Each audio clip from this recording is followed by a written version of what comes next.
Leanne, thank you very much indeed, and a very warm welcome to all of you who are watching this program from across South Africa, and also the countries across our borders that are watching on Channel 404 on DSTV. We're at the Mmabatho Convention Center. We're in the Northwest Province, and we're in conversation today with the Premier and also the MEC for Arts and Culture, and I'm going to introduce them to you in a short while. Not too long ago, the Premier of the province, Supra Mahumapelo, shared the State of the Province address with the province, and he made some promises about some of the things that he wanted to do and some of the things that were going to change. This part of the world used to be well known for particularly arts and culture and entertainment, but also you'll find things like agriculture happening here. Tourism was another big aspect of this part of the world, and everybody knew. When you talk about Mafikeng, everybody knew where that was on the map. Perhaps over the years, it hasn't enjoyed the same kind of fame and joy as in previous years, but the Premier is determined to turn that around, and we're going to chat a little bit about what that act is: agriculture, culture, arts, and tourism, and what are the plans going forward. And to take us through that conversation, let me introduce now to you the Premier of the province, of the Northwest Province, the Honourable Supra Mahumapelo. Thank you very much indeed, sir, and welcome to the program. Thank you. Always a pleasure to talk to you. Good morning. You are welcome to the People's Province of Bokone Bophirima. Aha. Yes, we know that you are coming here for the third time now. All right. Well, we certainly enjoy our conversations with you, but today you're joined by the MEC for Arts and Culture, MEC Tebogo Modise. Thank you very much for joining us, and welcome to you. Thank you very much, Peter. You are welcome to Mahike. Aha, thank you. Right, okay, let me start with you, Premier. State of the Province address, you made some promises. It's been a short while now, and I'm just wondering, we're going to be focusing quite a bit on arts and culture, the MEC here, but tell us about this act. What is it that you're hoping to do?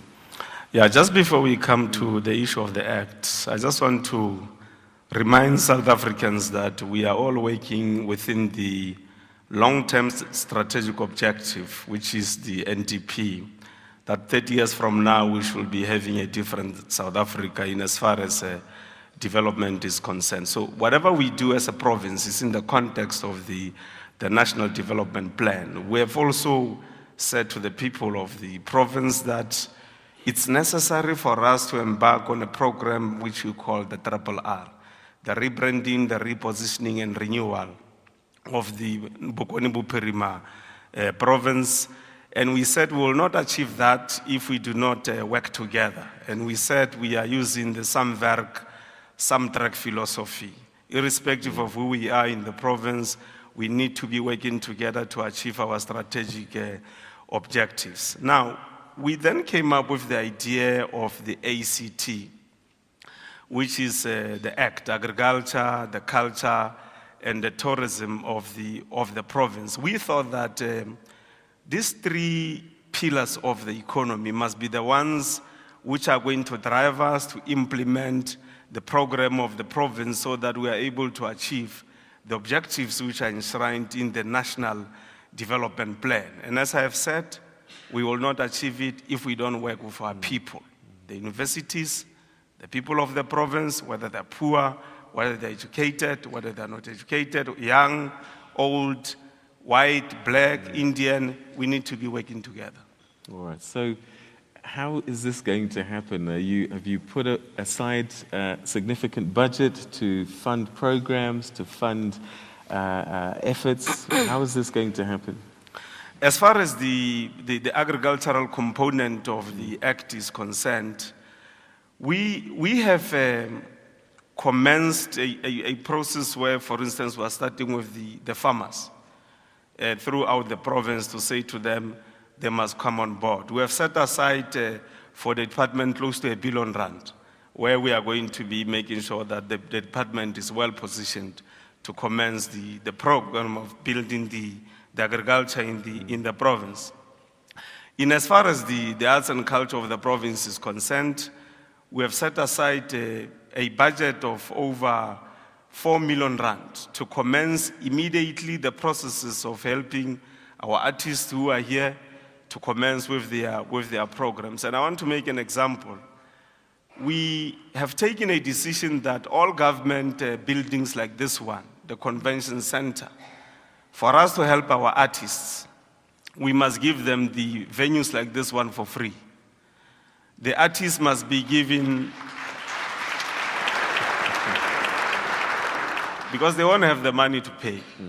So we said that for sound, for stage, for lighting, for venues, for marketing, for transportation and accommodation, we would want to help all of them for free in as far as those requirements are concerned. But we also said that we know that some of them have got challenges in as far as bookkeeping is concerned. So to each one of them, we intend attaching a bookkeeper as government so that they can work together to make sure that they manage the finances very well. And I'm very happy that yesterday they met and they came up with practical steps which are going to make sure that we implement this particular program. Secondly, we have said that government buildings like Harona, it's a massive government building here, we don't understand why we are still issuing out tenders when we do renovations. When actually we should be saying to the artists, can you change the building so that it can reflect our history, our culture, what we stand for? So that's what we are going to be doing. Already the MEC has called upon some young people who are involved in the art industry to change the building. So we'll be changing the entire buildings within the province to make sure that we create jobs, but also we do skills development for our young people. So that's far as the arts and the culture is concerned. Tourism, we think, also must contribute to the growth of the economy. Yes, we have got Sun City. We want to continue to work with Sun International to reposition Sun City so that we become a destination of choice in as far as conferencing is concerned, in as far as seminars globally are concerned. We had a meeting 2 days ago with the CEO of Sun City, and we have agreed that we need to be working together to achieve that particular objective. But the province is not only about Sun City.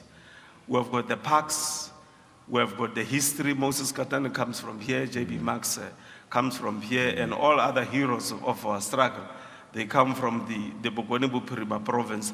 So we are going to be working with every municipality and making sure that for the next 3 years or so, at least every village should be contributing to the promotion of tourism in the northwest, in the Bokone Bophirima province. And by doing that, we hope that by 2019, we would have achieved the objective of growing the economy by 6%. People ask me, what about mining? And I say to them, whilst mining is important for our economy, we must know as human beings that one day there'll be no minerals.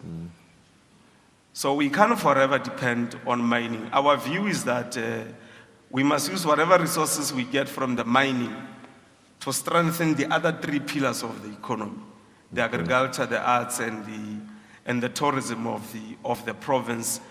And therefore, because one day there'll be no minerals, we should then be planning for the long term so that future generations can then depend on pillars of the economy which are everlasting. Forever people must eat, so you need agriculture. Forever, as long as you've got human beings in life, there'll be the arts and the culture. And forever, as long as there are people in life, there will be tourism. So those are the strategic key pillars of our economy, and we are going to be working on them to strengthen them. All right. Well, one of the areas of focus in this conversation today is going to be arts and culture, and it's great to see the audience that's here. It's a cross-section of that. And MEC, we got a snippet of some of the plans within your department for the province and your budget as well. And I'm just wondering if you could just give us a little bit more good news for the future of arts and culture in the region. Good morning, Peter. Peter, as a department, we have put aside a little bit of money. For example, we want to start with skills development for our artists. We know there are artists that are starting. We want to develop them. We want to start from the what? from the ward to the district level until to the province. Therefore, we have put aside 20 bursaries this year, this financial year, for our artists. And then again, we are going to build the infrastructures for them, for the artists. We are going to build the cultural centers at the village, the rural village. We are going to use the schools. After schools, we want to use those schools for our artists to practice there. We want our artists to work with us because we do have the plans. As government, we cannot achieve alone without other people, without especially the artists, because the artists are the one that they know what is happening, issues of arts and culture. So we are going to invite them. That is why today we are putting our plan, since from yesterday we are putting our plan to say, here is our plan. We know previously we didn't work together. Now we are starting afresh. We want to work with you. We want to clean every mistake that we did, because we know sometimes we learn from your mistakes. We told our artists even yesterday to say, artists, here is our plan. Where are we going to fit in as the artists of the Northwest? Not only for the artists of the Northwest, but we are encouraging our provincial artists of the Northwest. Okay, all right, Yes. We're going to have to take a quick break, but we'll continue to develop this conversation because I know that there are specific initiatives, creation of the Northwest Artist Business Development, Yes. Arts Festival and things like that. I want to get more detail on that and how you Yes. see that that's going to change the complexion here. But it does seem that there's a new chapter that's being drawn here, and I wonder if this could serve as a blueprint for other provinces as well. Let's continue this conversation right after this.